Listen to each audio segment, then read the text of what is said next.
It's time for Voice of Indie. Your hosts today are Beem Weeks, author, producer, and marketing monster for independent multimedia publisher Fresh Ink Group, and Stephen Gies, author, producer, composer, and publisher for Fresh Ink Group.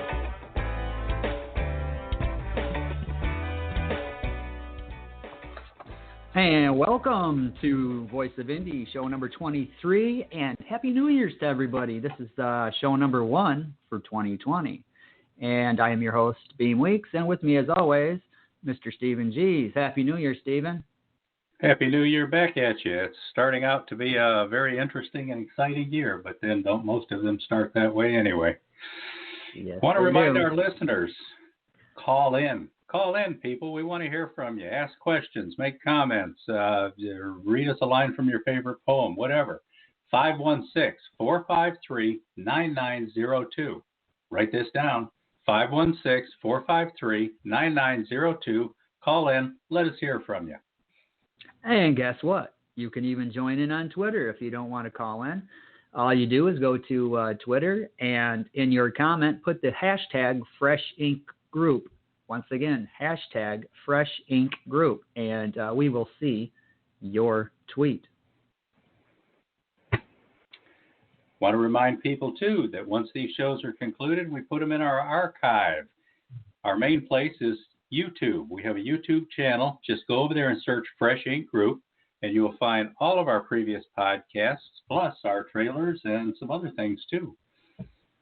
Yeah, and you can also find each of these episodes in archived on freshinkgroup.com, beamweeks.com, and stephengies.com. So there are all kinds of ways to hear this show if you miss it, or if you've missed a previous episode, or if you just want to hear it again. Go on over there. We are excited to announce that today we have not one guest, but two, and we're not even going to charge double. 2 guests. We have Yasmin Correa and Queen of Spades, who are both on the Fresh Ink Group site as Fresh Ink Group members. So if you go over to freshinkgroup.com sometime, you can click on there and learn more about them. So let's start with learning a little bit about Yasmin, and then Beem will tell us a little bit about Queen of Spades. Yasmin is a literary evolutionary, luring one in with her talent of romancing the words, keeping one hypnotized with dynamic characters and stimulating one with engaging narrative voices, strong plots, and epic conflicts. She writes, her writings are as complex, oh come on, we have a typo here. Her writings are as complex and as distinct as her person, a delightful combination of eclectic and antiquated. Therefore, the mere mention of fitting into one set genre is laughable. Ha ha ha. The multi-genre decadence is where she showcases her magnificence. Yasmin is also the creator and founder of All Authors Publishing House and all of its subsidiaries, as well as the now popular Facebook group, Talk Books to Me, a place where all authors from all walks of life can come to promote their works. Yasmin's works include historical fiction like Marco Antonio and Amaryllis, a sci-fi mashup, the Earth 882 Saga, which is currently a 3-book collection. She's anticipating 7 books by the end of that collection. Paranormal romantic drama called Lilith's Dominion. A short story anthology coined after her catchphrase, Dimensions of Literary Seduction. Ooh. And a novelette, Peter Blade, a dark psychological drama. She participates in anthologies like Holiday Keepsakes, Crackles of the Heart, Divergent Ink Book 1, and Pleasure Prince, Divergent Ink Book 2. And she participates in every installment of the Concordant Vibrancy Collection, which we are eager to learn more about today. Her upcoming works, well, we're going to let her tell you about those when we get to them. While there are many more projects in the works, Yasmin Correa also offers a handful of free short stories for the public to enjoy at any time. Yet, regardless of her many literary endeavors and accomplishments, Yasmin proudly considers herself an average person. All right. Now, the best way to describe Queen of Spades is an antiquated hybrid, a contemporary author whose writings have a down-to-earth resonance to anyone who reads them. Since the age of 11, Queen of Spades flowed with the fire of ideas indicative of rhythm, inundated with stanzas. She made her writing debut as a presenter and poet in the anthology Soulful Branches words and sounds. Her other poetry works include Reflections of Soul, which I have read, excellent, the eclectic collection Skin Edition and Beyond the Skin, the Spaded Truths collection, Themes and Proclamations, and Life-O-Suction. Not life, but life. Life-O-Suction. Private Pain Amidst These Ashes, and R.I.P.E. Ripe, Random Inspiration on Paper, Evolution. Queen of Spades also collaborates in subjects she is passionate about. She provided works in the April 2014 poetry anthology, Words of Fire and Ice, by Durham Editing and eBooks. In addition, she partnered with fellow author M.J. Holman, addressing the stigma of mental illness, The Sea of Conscience and Waves of Light. Storytelling took spotlight alongside poetry in Queen's literary evolution. She has written 4 independent short stories, Taint on Religion, Mr. Bradley's Garden, When Summer Lingers, and Finding My Heart. Furthermore, she has participated in a number of short story compilations, such as Continuous Strips, the Concordant Vibrancy Anthology series, Unity, Vitality, Lustrate, Inferno, and Ecstasy, and the Divergent Ink collection, Crackles of the Heart, which I am currently reading, Pleasure Prints. She released her first short story collection, A Scribe's Sentiments, in 2019. Some tout Queen of Spades as a poet of the people. Others classify her as a life writer. The primary quality that remains consistent in her dedication to contemporary creativity while remaining true to herself. And with that, welcome to Voice of Indie, ladies. Hi. We are glad to have you here. Anything else you want to add to those bios? God. Oh, wait. You talked it all. Yeah. Maybe the first time each of you speaks, you could say which you are so we can be familiar with your voices. Yeah, that would help. I am Y. Correa, also known as Yasmin Correa. And I am Monica, who is known as Queen of Spades. All right. Okay, so you're on there together. You've got a friendship. Tell us how you met. Oh, man, that is a very interesting story, actually. Believe it or not, we met online quite a few years ago. Yeah, back in 2013, actually. Correct. Yes, I was looking for a way to promote Reflections of Soul, and I was on Goodreads and stumbled upon Jazz's group. I had a Goodreads group called, what was it called? Indie Author Support Group, and which had, at the time, just sort of boomed, and in no time at all, there was so many indie authors I'd lost count, but when I realized how many people had joined the group, I decided to create the All Authors Blog Blitz. And once I read about it, I was thinking, well, it would be something that would definitely be of interest to me because at that time I had been out of publishing any of my work since 2006 because there were older versions of Spaded Truths and Private Pain. So the ones that are out now are the ones that have been like remastered. So there was about a 7-year period where I was not publishing anything, but yet I was still writing. So the landscape of not only, getting your works out there, but also marketing them, they had changed a whole lot since back in 2006, I can tell you that.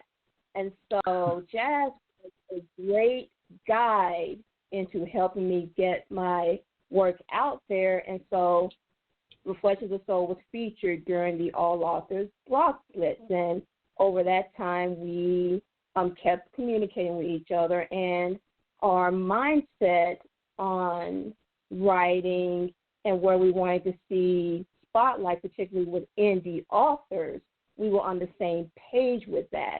And so we just continued to communicate with each other. And I really believed in what she was trying to do with All Authors, which was how I got more involved with the organization once she started launches the subsidiaries, particularly All Authors Magazine. So that's how we developed our professional interaction, and then we just synced from there. Yeah, it was like the friendship came naturally right after that, and in no time at all, we just, we clicked on a professional level, on a creative level, as well as on a personal level, and so here we are, all these years later. Cool. Sounds like you have an extraordinary friendship that went from professional to personal. That means you've had some crazy personal experiences. Can we get you to tell us about one or two of them so we can get to know who you are?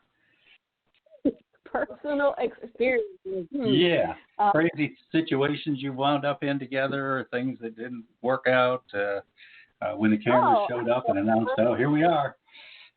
Well, I am originally from Florida. And so, when Monica and I first connected, I was in Florida.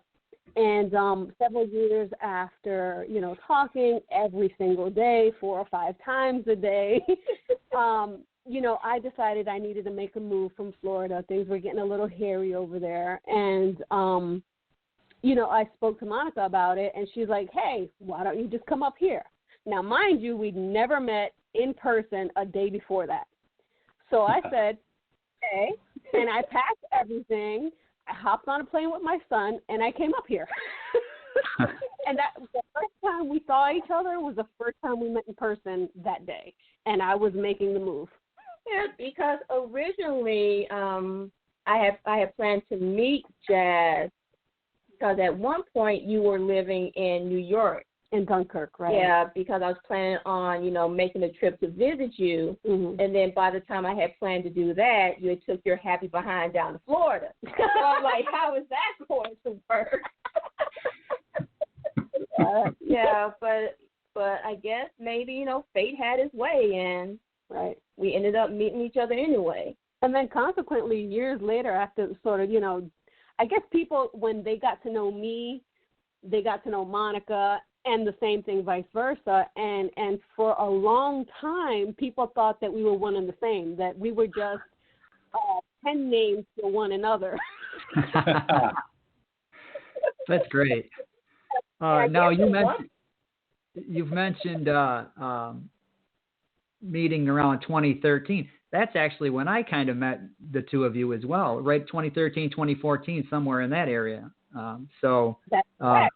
Yeah. And you mentioned All Authors Magazine, and I am proud to have been part of that for a while as well. Now, you've mentioned Florida and New York and now Jersey. Where else have you lived and traveled to? What are some of these stops along the way in your journey through life? Let's see. Well, I'm originally from Mississippi. Mississippi. All right. Yeah. Jazz baby country. Yeah. Right next door to me. So I'm originally from Mississippi, a very small town called Summit. If anyone you were to ask you where Summit is, most people wouldn't know. But if I were to say to somebody, well, we're about an hour or so south of Jackson, like, oh, I know what Jackson is, Jackson being the capital of Mississippi. And for a brief moment from 2001 to the beginning of 2003, I did a small stint in Decatur, Georgia, but that situation wasn't quite lucrative or feasible for me. And so that's kind of how I ended up in New Jersey, like with more opportunity to do the things which I love to do, since there wasn't really much opportunity where I was at in Mississippi, nor was there a lot of opportunity for me to advance in not only what I had with my degree, because I have a degree in accounting as well as business administration. So coming up here was a move to better myself, and I've been up here since 2003. So I don't think I have as much traveling as you do, Jazz, but that's kind of like my adventures, all in a nutshell. Let's see. To name a few places I've been, I have been in New York, obviously, in New Jersey, and Florida, obviously. But I spent a lot of time in Puerto Rico because from there is where my family hails. And Arecibo de Bonito. I spent some time in Kansas, Fort Riley, and Fort Leavenworth. And where else did I go? There might have been a couple other places in between there, which right now I cannot recall. Well, you sound well traveled. Before we get into that, I just want to throw out this. Robert Williscroft has tweeted, "Where is here?" They're in New Jersey, Robert. That's where they're currently living and calling from. And we dropped Stephen. He should be calling back in just a second. This happens from time to time. But I believe he was asking you, Jazz, that you had mentioned a son. You want to talk a little bit about him? Good kid? Actually, I have 4 altogether, but the only one left at home is my youngest, my son Gino. He just turned 18 in August.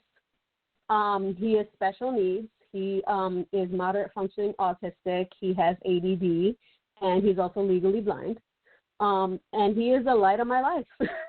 Okay. I wouldn't change it about him. He's incredibly creative, incredibly intelligent.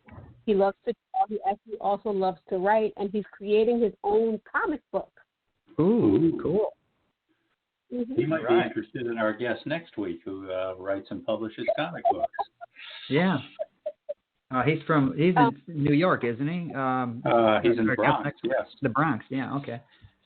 Comic book author and artist as well. Yeah, but Gino, bless his heart, developmentally, he's about half his physical age. So there's, a great many things that he doesn't altogether understand, but, what he does understand, he understands thoroughly, and he is so smart. He's too smart for his own good. He can accomplish a lot. I mean, that's, back in the days, that you just put the kid away and kind of forget about it. But nowadays, we understand so much more about the way the brain works and things like that. And I'm seeing some of these kids that are considered handicapped they accomplish so much. Right. And my oldest kids, the oldest is 26. She's a mom, and I have a grandson who's going to be 3, he's just fantastic. What can I say? He's perfect. And my second child, which is also a boy, he's 24, and then my third child is 20. And so the oldest 2 live in Florida, and the third one lives in Kansas with their father, and he lives with me. All right. Wow, very impressive. So let's take a real quick break here and run a commercial for The Culmination by Gwen M. Plano, and remind readers, call in, talk to Yasmin and the Queen of Spades at 516-453-9902, or head over to Twitter and hashtag Fresh Ink Group so we can see what you have to say. Oh, and by the way, over on Twitter, I see Verwayne Greenhoe has checked in. He says present. So we got a couple of listeners out there already on Twitter. So, yeah, in fact, he says best-selling author Gwen M. Plano presents The Culmination, A New Beginning, the final book in the Contracts thriller series. In the first book, co-penned by best-selling author John W. Howell, the Earth is threatened with a catastrophic event, and Heaven's leadership intervenes with extraordinary measures to ensure the survival of the planet. In Book 2, The Choice, a confidential team uncovers a traitorous conspiracy that has as its goal world domination. The pressing question is, who can be trusted and who cannot? The Culmination, A New Beginning brings the Contract thriller trilogy to a close. After an assassination attempt on an Air Force base in Northern California, tensions mount. Heads of state meet to craft a denuclearization agreement. The meetings between these nuclear powers take a murderous turn. A nefarious conspiracy reemerges and leads the characters into the heart of the Middle East, where they encounter the unexpected and find a reason for hope. Grab your copy now of The Culmination, A New Beginning by Gwen M. Plano. Available worldwide in hardcover, paperback, and all major ebook formats. The Culmination is proudly published by Fresh Ink Group. So get out there and grab all 3 copies, all three books. Gwen is an exceptional writer and a fantastic storyteller. She is. So, all right. We do have a question on Twitter from Robert Williscroft, the famous sci-fi and military naval thriller author. He's asking, where is here? And I'm thinking maybe we already covered that. I just did. I covered that when you dropped off. Okay. Because I was out for about 15 seconds there with no signal. Okay. Yeah. So we covered that. So we're up now, to TV shows. Yeah. I was going to say, go ahead and take that one, Stephen. I want to know, ladies, what are your favorite TV shows and why?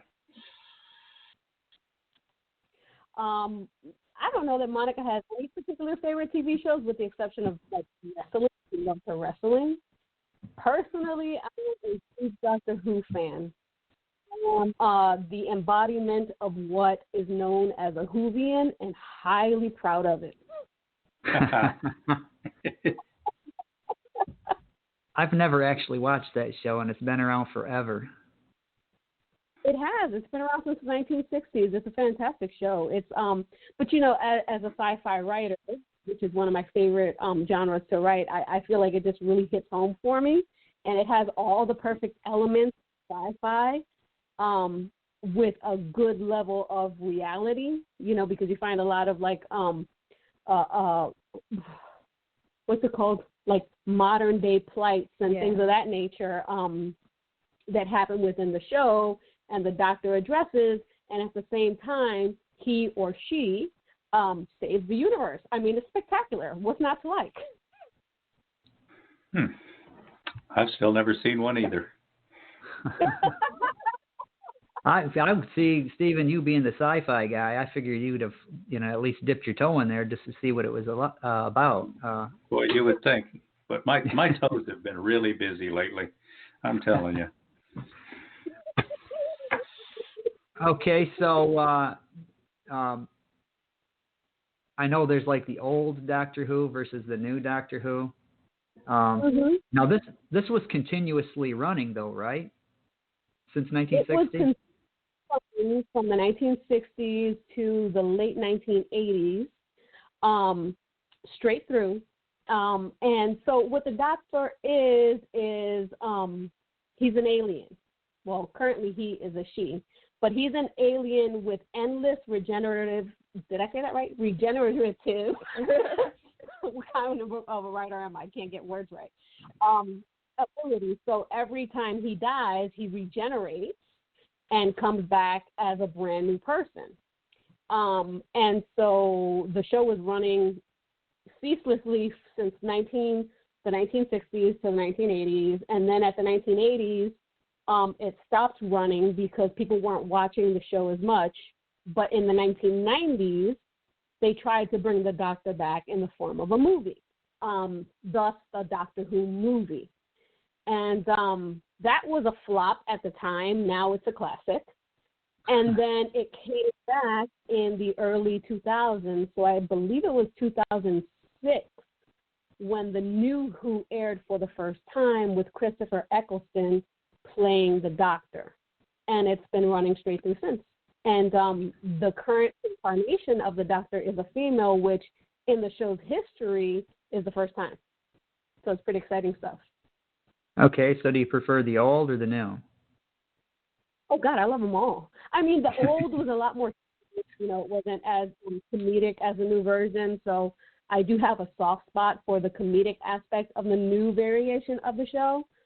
But the old show was great in that, the way things were approached, there was a lot of history intertwined into the storylines. And every incarnation of the Doctor had a completely different personality, and usually it would be vastly different from the last. So that was really interesting, too. Okay. Oh. So, ladies, what is it that you drive? And here's the important part that all of our listeners are going to want to know. Do you name your vehicles? You first. Well, I am driving a Chevy Cruze 2014, and her name is Finesse. Ooh. I named Finesse. Yes, Jazz did. And I drive a 2017 Chevy Trax, and his name is Rico. Do Rico and Finesse get along? Oh, yeah, they're brother they and do. sister. They're Yeah. great. They love each other. Terrific. All right. All right. Over on Twitter, I'm going to jump in here real quick. Over on Twitter, Robert Williscroft, he's going to throw some water on Doctor Who. He's saying, you guys should know that Doctor Who definitely is not hard sci-fi. This is this hard sci-fi guy here. So, in fact, science is pretty much ignored throughout the series. So, there's that bucket of ice water. Sci-fantasy then. Sci-fantasy, And, yeah. And you comment from Verwain, too. Go ahead. Yeah, he says, I always loved The Twilight Zone and Alfred Hitchcock Presents.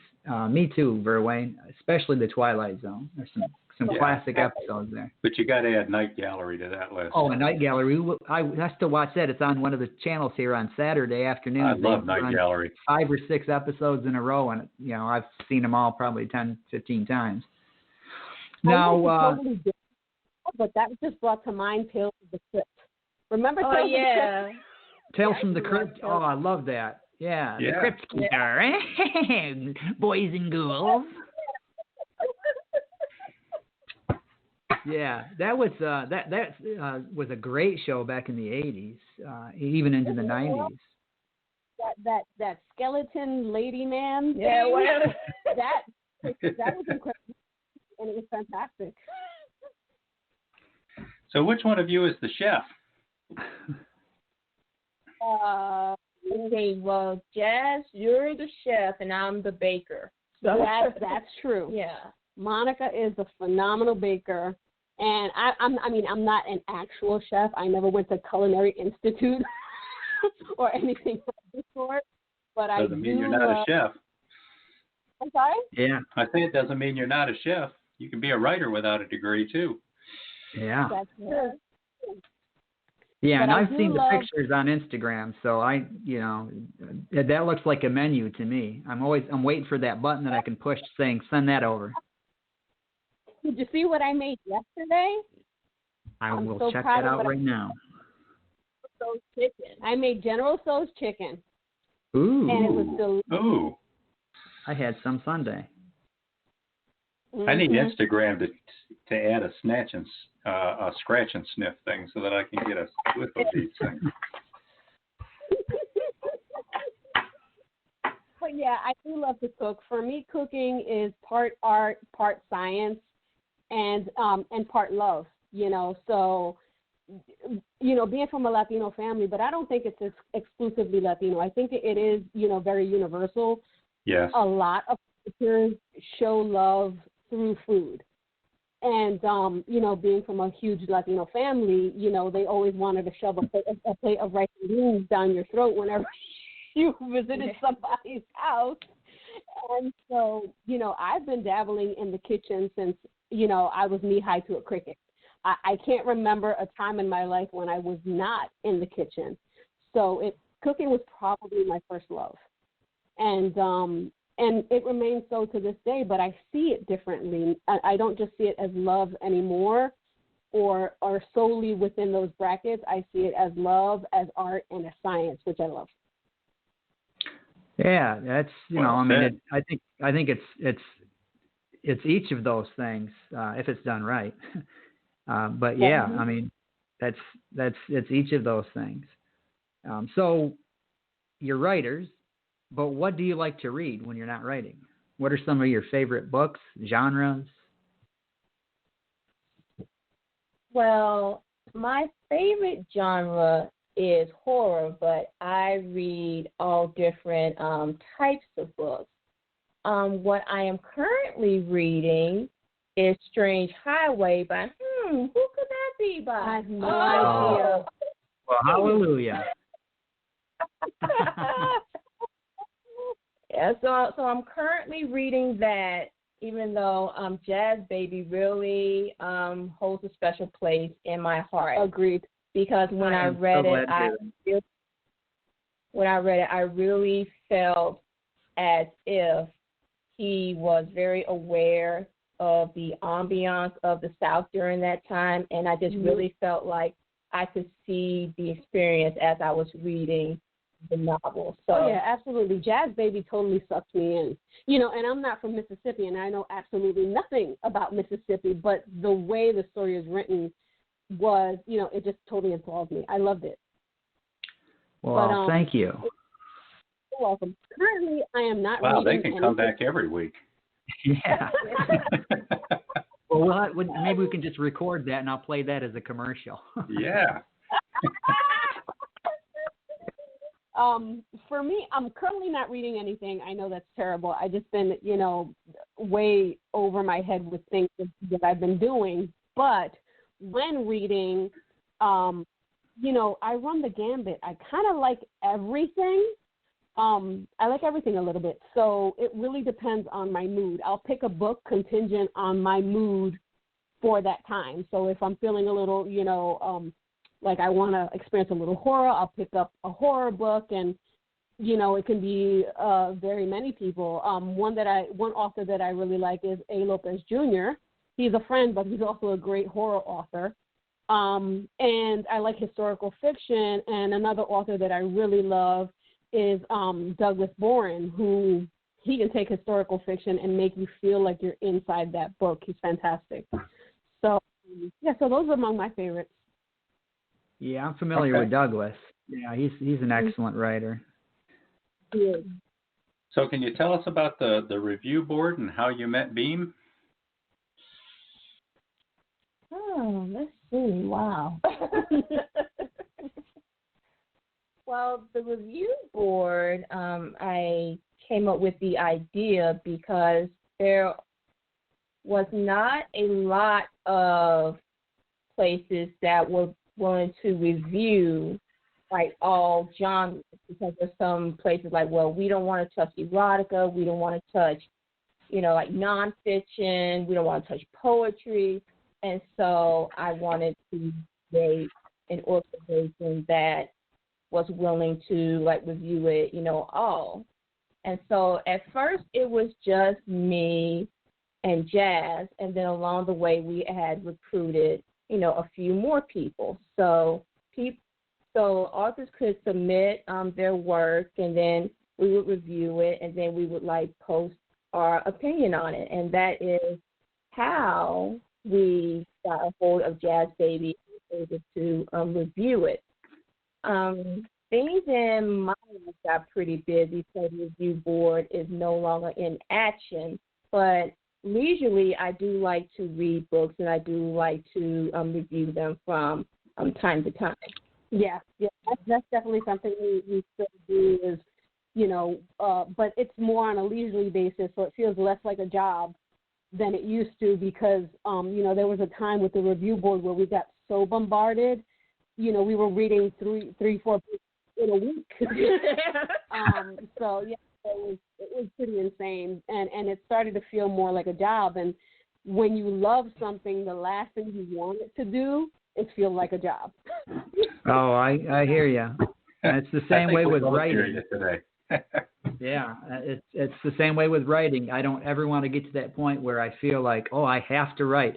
This is why some of the projects I've been working on have taken so long, because sometimes I just don't feel like sitting down and writing, and it's not a job, so I don't have to, and that's cool.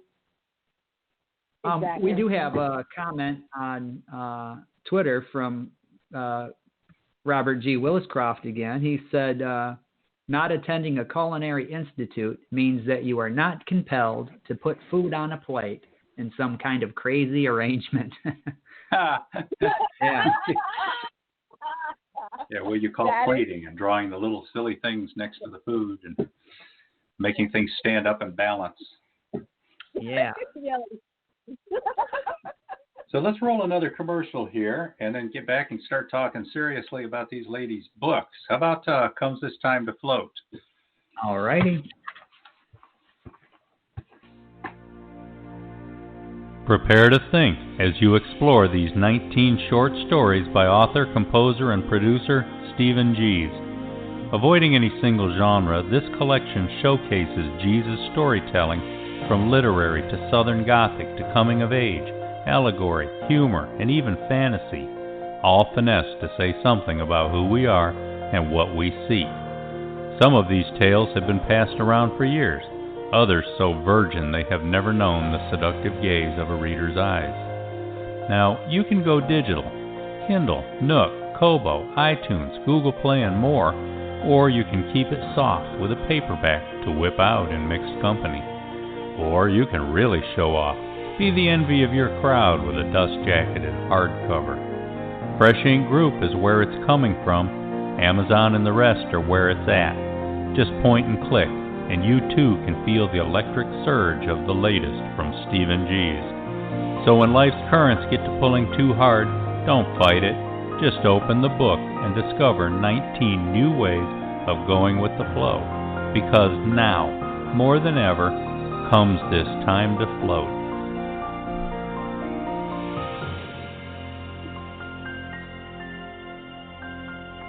Get out there and grab a copy. I've read that. I've read all those short stories in there. Some incredible stuff. There's at the beginning of that commercial, Stephen, where you say these 19 short stories.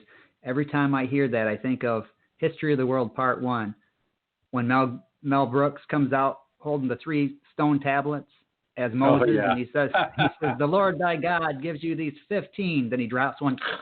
These 10 commandments. I hear that. These 19, then you drop one. 18 short stories. 18 short stories. All right, let's talk books. How about we talk jazz? Your books first. Mm-hmm. How many? How many have you published? I lost count. That's a good thing. Well, I don't know. I don't know so much if it's a good thing. Let's see. I have Marco Antonio and Amaryllis, which was my first publication. And then after that, I have the Earth 882 saga. The first book is called The Genesis Project. The second book is called Genesis Rebellion. And the third book is called Armageddon's Rise. I have Lilith's Dominion, which is a paranormal romance, but it's a little bit of a dark paranormal romance. And Peter Blade, which is one of my favorites. It's like a psychological historical thriller, if you will. And it starts at the end, ends at the beginning, and it's a very enticing story, in my opinion. It's one of my favorites. I've got a bunch of short story participations in anthologies, and I have a book coming up this month, at the end of the month as well, which I'm really, really excited about as well. All right. And that one's called? Is that Reversal? That is called Reversal, yes. That is a retro-futuristic dark drama. Say that 5 times fast. Retro-futuristic dark drama. Okay. I like that. Yeah. Retro-futuristic. Yeah. And got a very noir type feel to it. It essentially take the foundation of physics and it flips it upside down as it pertains to, humanity. And essentially, if you think of Benjamin Button, but on a large scale, and a lot darker, I think. Yeah. I like a good dark story. Now, Queen, you've got many books out, and you've got 2 coming out this year. Give us your rundown. Oh wow! I think most of it was covered in my bio, but I do have some future projects coming out. I am going to be submitting stories for the next 2 Divergent Ink books. Divergent Ink 3 is going to be called Cynosure. Divergent Ink 4 is going to be called Synergism. I'm also going to be pairing with author Sinful Desire and Dakota Rising. We're going to do a follow-up of Continuous Drips entitled Continuous Flows, and that's going to be coming out in November of this year. Cool. That one I'm excited. I could hardly wait to get my hands on that one. I was a big fan of Continuous Drip.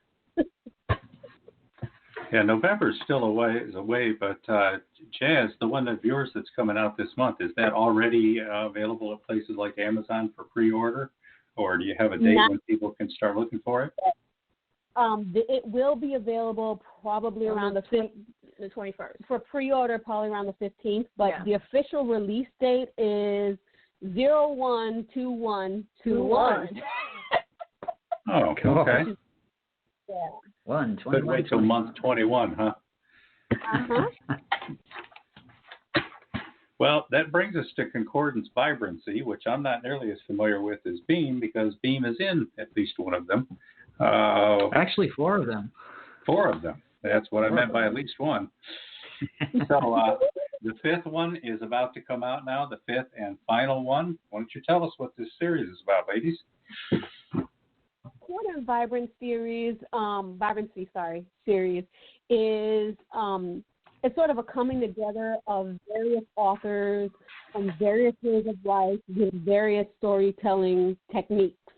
All of these authors were, associated with all authors at one time or another. And, it started off as a way to sort of recompense the authors that were with all authors, instead of monetarily being able to, help spread the word about their works and sort of help them in that avenue. And then it just sort of became a project of passion. At the beginning, the very first book, which was titled Unity, the theme for that book was, all of the books are based on the elements, with the very last element being the 5th element, which isn't on the elemental chart.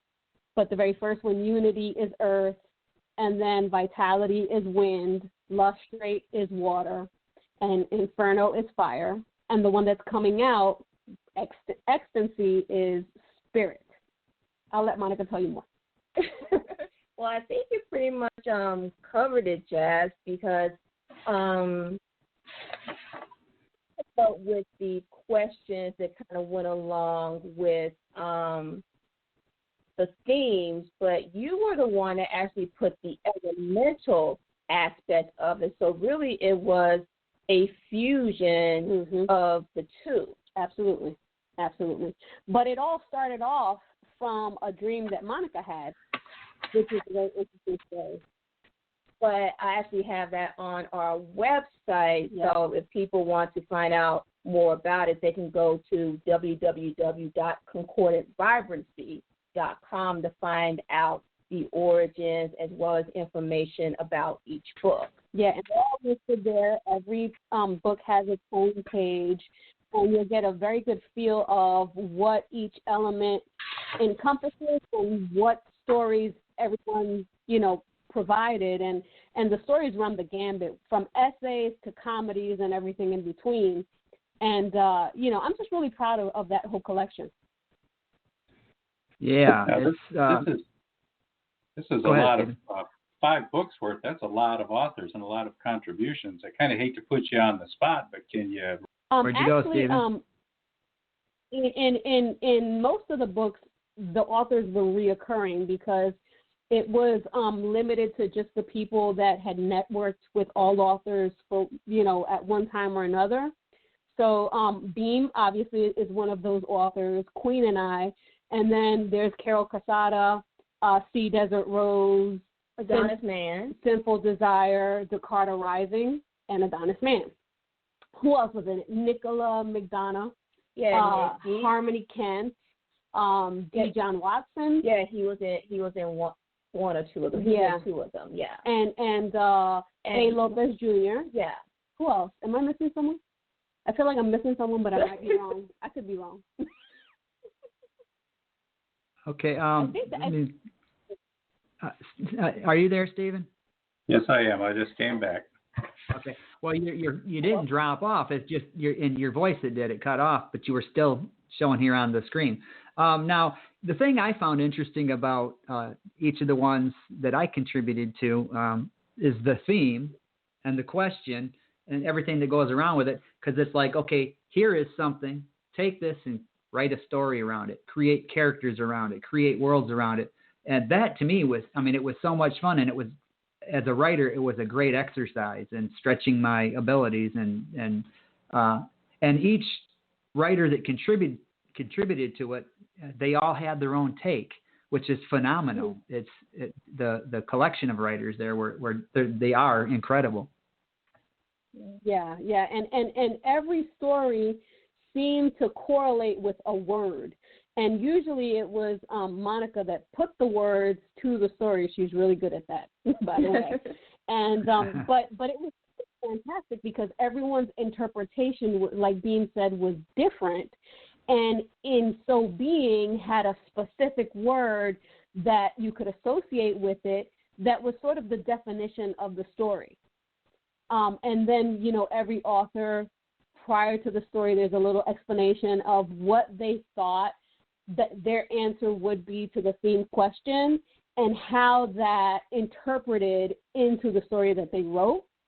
And it really is. It's a great venture. I love it. Yeah, and it was like all of the authors were in concordance with each other, therefore creating the vibrancy of the collection, hence its name. Right. Oh, sweet. Cool. Well, on Twitter, Bro Greenhoe says that he has pre-ordered the book, so our work here is done. Cool. I already pre-ordered a copy too, so. I need to get it done.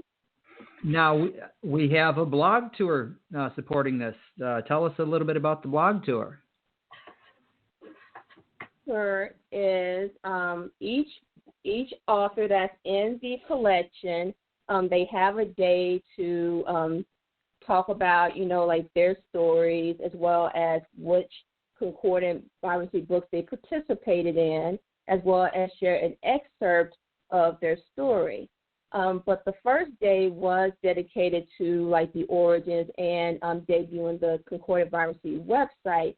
And the last day of the tour is going to be the official release date of CV5 Ecstasy, which is already available for pre-order.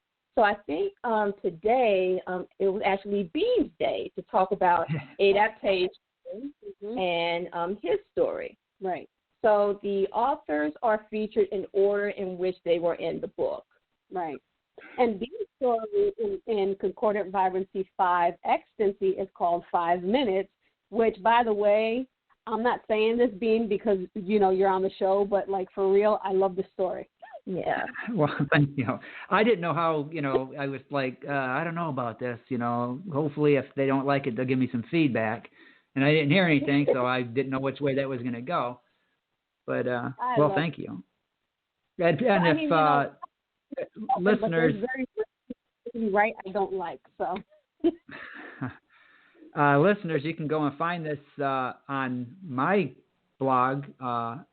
That's the Indie Spot, and that's beamweeks.wordpress.com. Or you can go over to beamweeks.com, and it should be right there on the front page as well. So go over there and check it out, and you can see all of the previous days as well with each of the authors and find out a little bit about them and about their stories. Stephen, we do have one last commercial to run, and then we'll be back and talk to Yasmin Correa and Queen of Spades, authors and Renaissance women. A grand epic saga by Robert Mackenzie, The Chair spans centuries, touching the lives of 22 related mothers and daughters, their stories witnessed by a simple pine chair. Resolute, strong, loving, and fiercely protective, These women must strive to pass their values to new generations in a world of racism and sexism, politics, scandal, fashion, even the rise and dominance of baseball. They live in privilege and poverty, with faith and despair, relishing every moment of love, even as they suffer abiding grief. Volume 1, Lightning, Thunder, and Glory, spans the 1600s through World War I, while Volume 2, Faith, Hope, and Love, follows these women's descendants into modern times and beyond. An authentic and uniquely American novel, The Chair conjures the very hallmarks of history, yet navigates the simple intimacy of everyday lives to reveal who and why we are. Proudly published by Fresh Ink Group, The Chair Volumes 1 and 2 are available worldwide in jacketed keepsake hardcover edition, handy softcover, and all major ebook formats from Kindle to Nook, Kobo, Google Play, iTunes, and more. Everybody sits, so find your own seat and discover The Chair.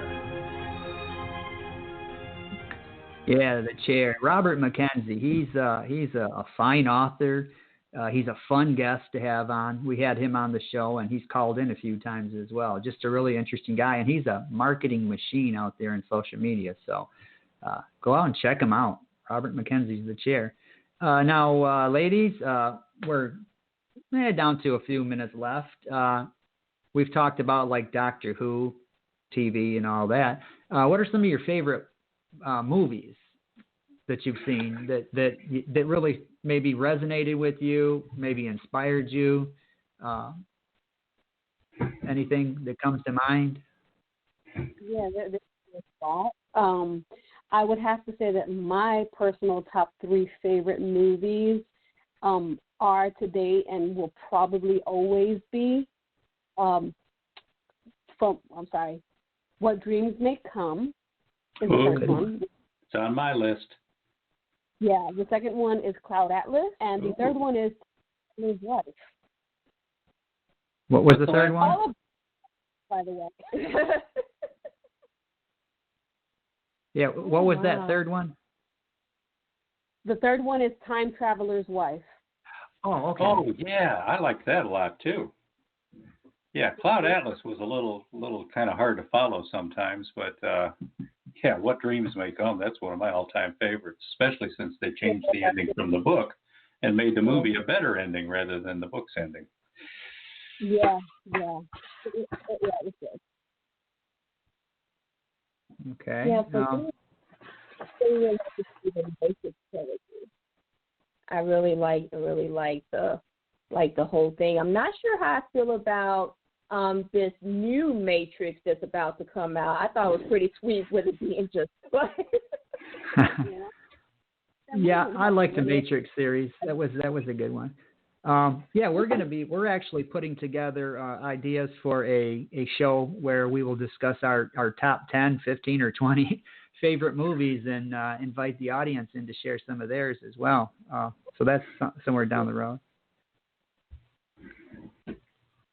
Now, how about music? Everybody that knows me knows I'm a huge music fan. I'm a headbanger, metalhead, first and foremost, but I love all kinds of stuff. I can get into Ed Sheeran just as much as I can get into Megadeth or something like that. What kind of music do you listen to that may motivate you when you're writing or you're out there promoting the books? Because I don't listen when I'm writing, but when I'm out here on Twitter and the various social media, I got music going and I write it. Mm-hmm. Yeah, like for me, like as far as, promoting and whatnot, I like to have a bit of classical music going, more like old school classical rather than like new school. Also a bit of rhythm and blues because I'm more old school than a lot of this stuff that is passing as music these days. So I'm a bit more when it comes to musical taste. Me, I have these heavy Latina influences, obviously. I grew up listening to salsa and merengue every day of my life. And so my go-to would have to be tropical music. I was also a singer when I was younger. I was a semi-professional, if I think what they call it. But I participated in a band. I was lead singer. I was lead singer in the church choir for a long time. So I kind of love, I don't know, I just have a love for music. And so like you, Beem, I can get into pretty much anything. But if I had to say what my go-to was, it would have to be tropical music. And then probably after that. But... All right. Okay, we've got about 5 minutes left. I mean, there's still plenty of time. Where can each of you, where can they find you on social media? Okay, for me, on social media, on Twitter, author Q Spade. And I also have a Facebook author page, also author Queen of Spades. I can be found on Amazon, amazon.com/author/Queen Spades. And I have a website, which is authorqueenofspades.com. I mean, I can cheat and just say Google me, but I won't say that. The easiest way to get to any of my social media would be to go to my author website, www.authorcorrea.com. I don't typically use my first full name, mostly because most people can't pronounce it or spell it wrong, so which is why I just use the Y. But you can find me on Facebook, Facebook/author Y Correa. On Twitter, I am at capital Y, capital C, ORREA, capital S, capital B. So it should read Y Correa FB. And what else? On Amazon, it is also Amazon/author Y Correa. But again, the easiest way to get to any of my links, including the Fresh Ink link, would be to go to my website. I have it all there on the first page. Click away. Okay, so there you go. Keep in mind, too, listeners, like with all Fresh Ink Group members, you can always use the contact form at the Fresh Ink Group website, and we will make sure that our authors hear from you. Or even just go to the author page on Fresh Ink Group. For these two ladies have their own author page over there, and I know we have the ability, I'm thinking again, where you can add like your Twitter account and things like that to your page, so they might be able to find it there as well. All right, so we are up against the top of the hour, which means we are near the end of the show. Stephen, you have anything else you want to add in here? Yeah, I'd like to ask the ladies, each of you has quite a few impressive books under your as part of your magnum opuses, I guess. Which, for each of you, one at a time, would be your favorite book that you have written, and why? Good question. Now, do you mean like if I read one of Queen's books, and which one of her books? No. Which one of your own is your favorite? Own. And favorite could be because you think it's your best, or it could be because you think it's your worst, but you had the most fun. Whatever is your favorite. My favorite, I would have to say, is my short story collection, A Scribe's Sentence. First of all, it was actually an unexpected work that I came out with. Most of my projects I tend to plan like in advance with release dates and everything, but this particular collection was highly impromptu. I put together the stories in the span of a month and a half. I had a whole lot of fun writing it, one of the characters, and felt very spirit-driven, very inspirational. And each one of those stories, really, came from my heart and from my spirit. And so I have a special appreciation for sentiments. For me, it would have to be the Earth 882 saga, and mostly because of what I was able to accomplish with it. But funny enough, when I first wrote the very first story, I hated it. I thought it was lame. I thought it was the worst thing I'd ever written. And then Monica, I was about to toss it out, and Monica said, "Don't you toss it out, send it to me." And so I did, and she read it, she liked it, and I kind of reconsidered, and here we are now. So I love Earth 882, yes. Yeah, I've got all three of those, and I've read the first one, and I got the other two on my to-be-read list, and I've got 1,000 books on that list, so I'll get to it eventually. But I enjoyed the first one, so I really did. It was a lot of fun. It was really interesting, cool concept too. Thanks for that answer, ladies. That's very good. I like that. Well, it looks like we are about out of time.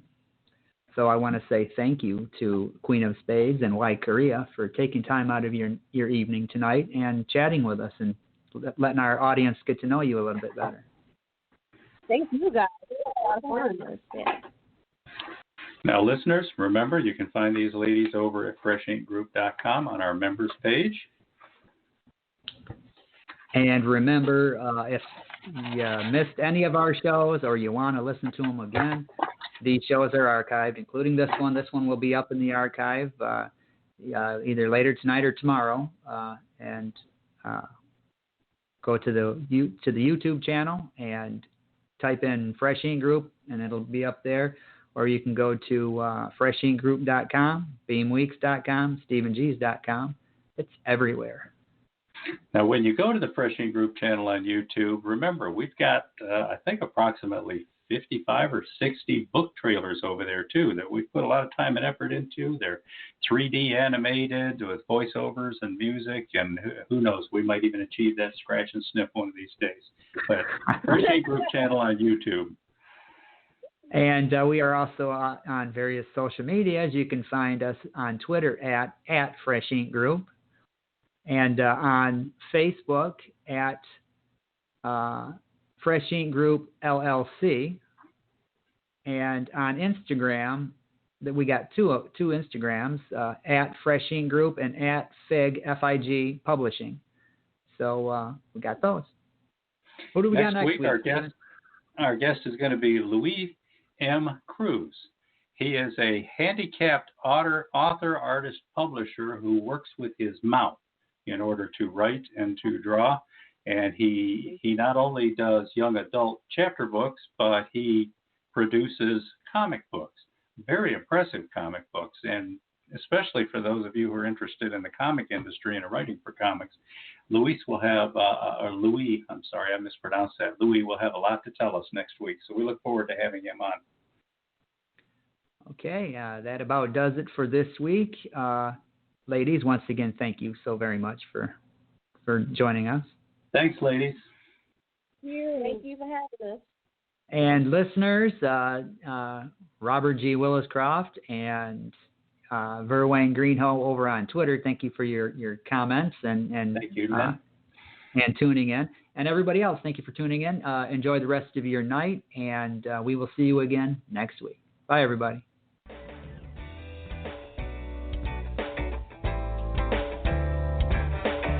You've been a part of Voice of Indie, a production of Fresh Ink Group.